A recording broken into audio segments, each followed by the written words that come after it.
नमस्कार मित्रों, स्वागत है एक बार फिर से आपका अपने ही चैनल जेवी डिवोशनल में। सिया के राम में प्रकरण पहुंच चुका है अश्वमेध यज्ञ तक, जहां पर प्रजा के बीच में यह संशय था कि प्रभु श्री राम की पत्नी के रूप में कौन विराजमान होगा उनकी वामांग में, ताकि ये अश्वमेध यज्ञ का कार्य संपूर्ण हो सके। लेकिन इस बीच में जो दुविधा आ रही थी उसको हल किया राजा जनक ने आकर के एक युक्ति बताई कि किस प्रकार से एक अर्धनारेश्वर के रूप में जब महादेव शिव शंभु अपने आप को पूर्ण दिखते हैं, उसी प्रकार से उस शंभु के अवतार के रूप में मैं श्री राम को देखता हूँ। श्री राम भी अपने एकाकी रूप में ही संपूर्ण है, क्योंकि उन्हीं के अंदर मेरी सीता वास करती है।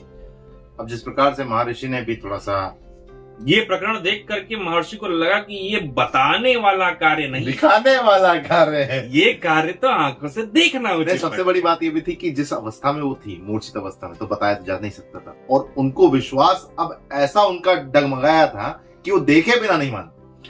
तो ये बात दिखाने वाली नहीं, ये बात बताने वाली नहीं, ये बात दिखाने वाली, और ये बात दिखाने वाली भी नहीं, ये बात महसूस करने वाली।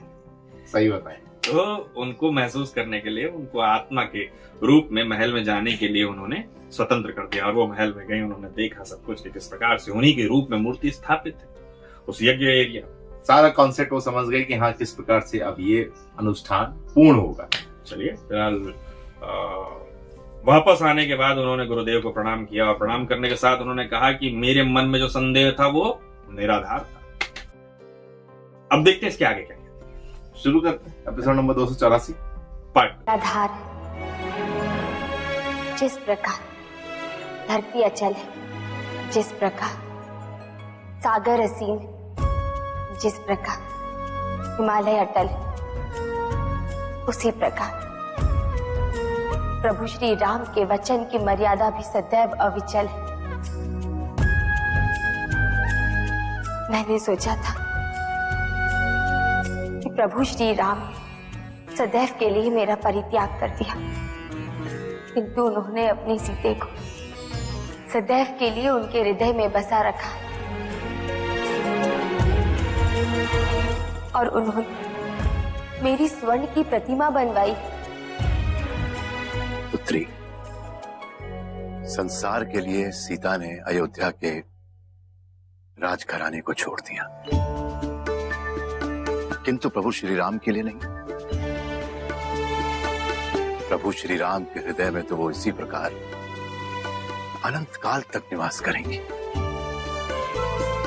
सिया राम कभी अलग नहीं हो सकते, दोनों का अस्तित्व एक ही है।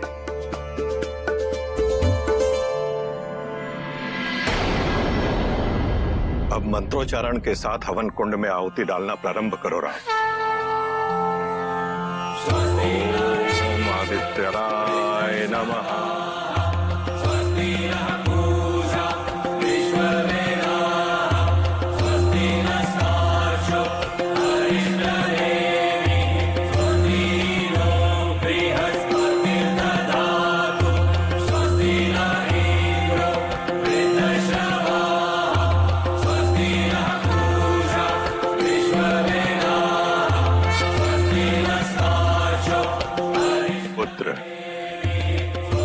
अब अश्वमेध यज्ञ के इस महत्वपूर्ण अश्व को विदा करने का शुभ मुहूर्त आ गया है पुत्र।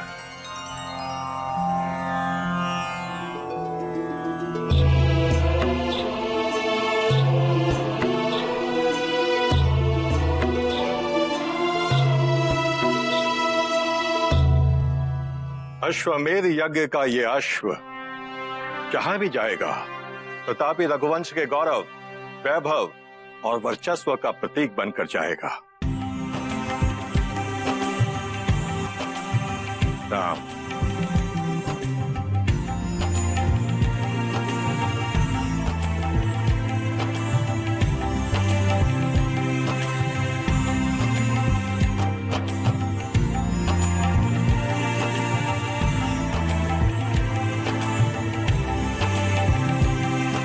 लक्ष्मण,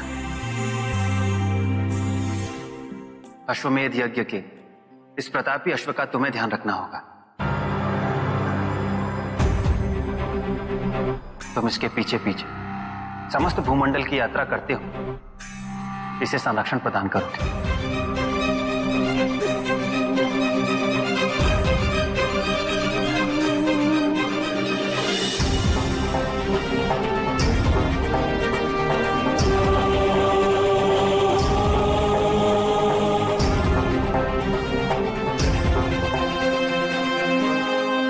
पुत्रों, मैं कुछ दिनों के लिए इस आश्रम से बाहर तपस्या करने जा रहा हूं। जब तक मैं लौट के नहीं आ जाता, तब तक तुम दोनों वीर बालकों को इस आश्रम की देखरेख और रक्षा करनी होगी। गुरुदेव, ये तो हमारा सौभाग्य है। इतने बड़े उत्तरदायित्व का हमें अवसर मिल रहा है। हम आपको विश्वास दिलाते हैं कि आपके लौटने तक यह आश्रम हमारी सुरक्षा और निरीक्षण में रहेगा। अब निश्चिंत होकर अपनी तपस्या के लिए जाइए।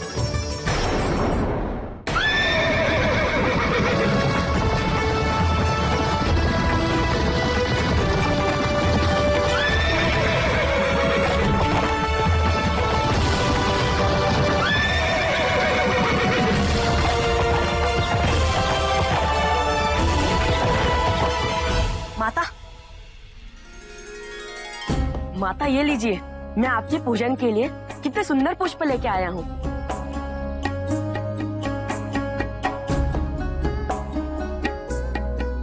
इतनी सुंदर और सुगंधित पुष्प ये तुम कहाँ से लाए हो मारुति? ये तो हमारे आश्रम के समीप कहीं भी नहीं मिलते। माता, मैं एक क्षण में आकाश मार्ग से पर्वतों के ऊपर से होकर सुंदर पुष्प उद्यान से ये सुगंधित पुष्प तोड़कर आपके पूजन के लिए लाया हूँ। आकाश मार्ग? माता, पूजा में विलंब हो रहा है। माता, आप पूजा प्रारंभ कीजिए, अन्यथा शुभ मुहूर्त निकल जाएगा।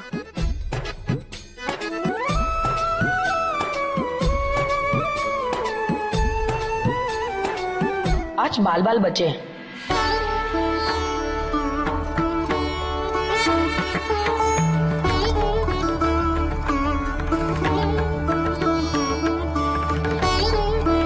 हे विधाता, आज मैं जिस पूजन का संकल्प करने जा रही हूँ उसका शुभ फल रघुनंदन के अश्वमेध यज्ञ के अनुष्ठान में समर्पित हो जाए और उनके यज्ञ कर्म को और अधिक फलदायी बनाए।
रघुनंदन, मैं संसार में जब तक जीवित हूँ, इस वसुंधरा में जब तक मेरा अस्तित्व है, मेरा संपूर्ण जीवन, मेरा प्रत्येक कर्म और संकल्प सब आपको समर्पित है।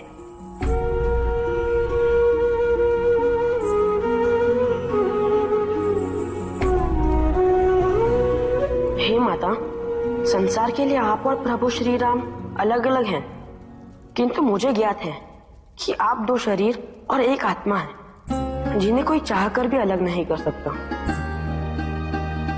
अब तो मुझे उसी शुभ घड़ी की प्रतीक्षा है जब दोनों के बीच ये संसारिक दूरी भी समाप्त हो जाएगी।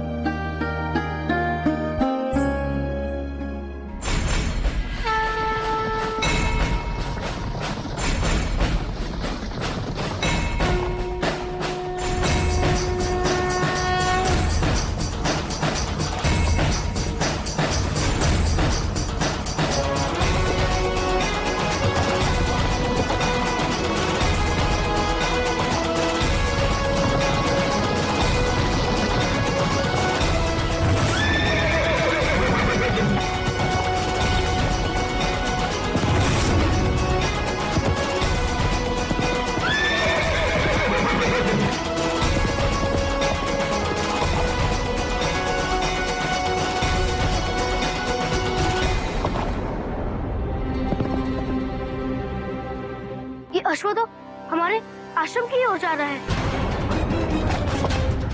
इससे पूर्व ये हमारे आश्रम में प्रवेश करे, हमें इसे पकड़ना होगा।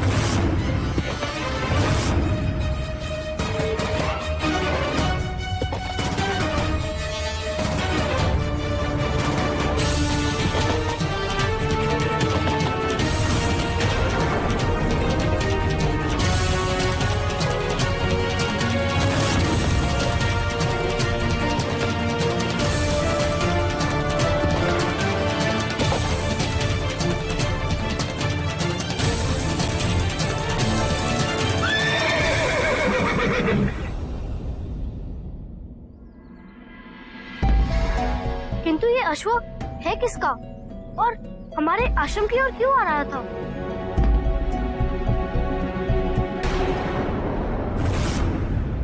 अयोध्या नरेश रघुकुल भूषण दशरथ नंदन श्री राम का अश्व है ये।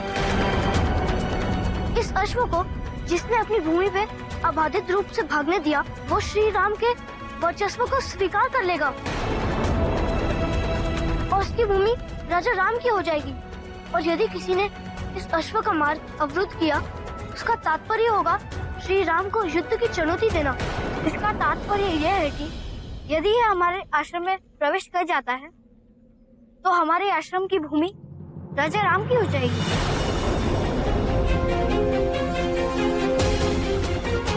हम ऐसा कदापि नहीं होने देंगे, चाहे इसके लिए हमें श्री राम से युद्ध ही क्यों ना करना पड़े। भुई से मारे एक छलांग तो जाए पहाड़ नदी तट तीर। इस तरीके से लाइन थी, कहीं पे मैंने सुना था। तो जिस तरीके से हनुमान जी ने कहा ना माता सीता, मैं एक छलांग मारा पहाड़ के ऊपर से उस पार जाकर मैं फूल लेके आया, एक छलांग। भगवान हनुमान का जो स्वभाव था बहुत चंचल था, दिखाया भी गया है कि उनके मुख से कभी कुछ भी निकल जाता है, संभाल लेते हैं। मुझे लगता है सीता जी को पता चल चुका है, लेकिन ठीक है, अंदेशा तो होगा, लेकिन अब दिखाया जाएगा। देखियो वही चीज मैं देखना चाह रहा हूँ इस सीरीज में कि ये दिखाया जाएगा कि अभी प्रभु श्री राम जी के अश्व को पकड़ लिया गया और अश्व के पीछे जिस प्रकार की भयंकर सेना चल रही है, तो देख करके अच्छे अच्छे राज्यों की हवा टाइट हो गई। भैया जाने दो बस, थार फॉर्च्यूनर सब कुछ तो पीछे लगा हुआ है। उसके बाद उसमें तो एक एक आदमी निकल के बंदूका जहां रोका वही काट डालेंगे। ठीक, अच्छी चीज थी। फिलहाल आश्रम की जिम्मेदारी देकर गए हैं गुरुवर, तपस्या करने जा रहा हूं, तो वापस ना हो तब तक सुरक्षा। और जो चेतावनी और सूचना उसमें लिखी हुई है, इसका मतलब ये हुआ कि अगर आश्रम के आसपास से भी गुजरा तो वो पूरी भूमि प्रभु श्री राम जी के अंडर में हो जाएगी। तो ऐसा तो हम नहीं होने दे सकते, युद्ध कर लेंगे। तो और एक रिवेंज की भावना है भी कहीं ना कहीं प्रभु श्री राम जी के प्रति इनके मन में अब सम्मान डिबेट हो गया है, डिबेट पैदा हो गया। सम्मान क्या है? सम्मान के स्थान पर जन्म ले लिया है शंका। अब उस शंका का समाधान होगा ये अश्वमेध यज्ञ का घोड़ा। देखते हैं किस प्रकार से एक एक के गुरूर टूटेंगे, किस प्रकार से ये घोड़ा यहाँ पे रुक जाएगा, क्योंकि अभी आगे क्या हो। क्योंकि अभी प्रभु श्री राम जी माता सीता दोनों ही यज्ञ कर रहे हैं। समानांतर दिखाया गया है कि हाँ, और वो भी दिखाया गया कि किस तरीके से कनेक्शन भी दिखाया जा रहा है, क्योंकि पूर्ण माना जाएगा ना उस संकल्प को, तो अब वो पूर्ण दिख भी रहा है। वाह क्या सोच है यार डायरेक्टर साहब, वाह वाह इमेजिनेशन। चलिए फिलहाल इसी सोच को हम आगे कंटिन्यू रखेंगे। फिलहाल इस एपिसोड को करना होगा यहीं समाप्त, शीघ्र ही मिलेंगे नए के साथ, तब तक के लिए राधे।